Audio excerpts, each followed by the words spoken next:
दोस्तों, अगर आपको दुनिया को समझना है, तो आपको इसको एनर्जी और फ्रीक्वेंसी के फॉर्म में देखना पड़ेगा दुनिया को। तब आपको समझ में आएगा कि आप किस फ्रीक्वेंसी में ऑपरेट कर रहे हैं। अगर आप हमेशा ग्रीफ में रहते हैं, हमेशा डिप्रेशन में रहते हैं, हमेशा कंप्लेनिंग मोड में रहते हैं, हमेशा नेगेटिव मोड में रहते हैं, लड़ाई, झगड़ा, उलझने, जलन, ईर्ष्या इनसे आप भरे हुए हैं, तो आप मुश्किल से 25 से 50 के बीच की फ्रीक्वेंसी में आप काम करते हैं। अगर आप ब्रेन की कॉन्शसनेस की पूरी हिस्ट्री पढ़ेंगे, तो हमारा ब्रेन कई फ्रीक्वेंसियों पे काम करता है। तो अगर आप इस मोड में रहते हैं हमेशा, मुझे इससे प्रॉब्लम है, मुझे उससे प्रॉब्लम है, इसको देख के आप जल रहे हैं, किसी की तरक्की को देख के आप जल रहे हैं, आप हमेशा लोगों की चुगली करने के मोड में रहते हैं, हमेशा बुराई निकालने के मोड में रहते हैं, तो आपकी फ्रीक्वेंसी दिमाग की 25 से 50 हर्ट्ज के बीच में है।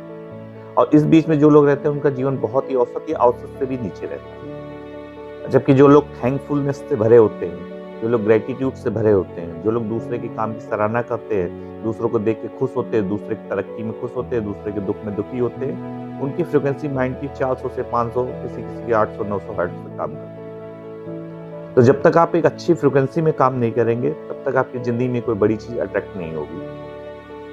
जो आदमी अल्टो गाड़ी के बारे में सोच रहा है और एक आदमी मर्सिडीज के बारे में लगातार सोच रहा है 5 साल से, दोनों के बीच की फ्रीक्वेंसी का अंतर है।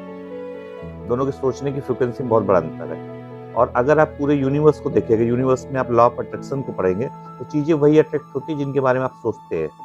जब आपने ही मान लिया कि मैं मर्सिडीज में नहीं बैठ सकता, तो भगवान आपको मर्सिडीज क्यों देगा? आपने खुद ही मान रखा है कि मैं अल्टो के काबिल हूँ, तो अल्टो में ही रहोगे ज़िंदगी। तो इसलिए आपको अपनी सोच को बड़ा करना होगा और सही फ्रीक्वेंसी में आपको ऑपरेट करना पड़ेगा वर्ल्ड में, तभी अच्छी चीज़ें आपकी तरफ अट्रैक्ट होंगी।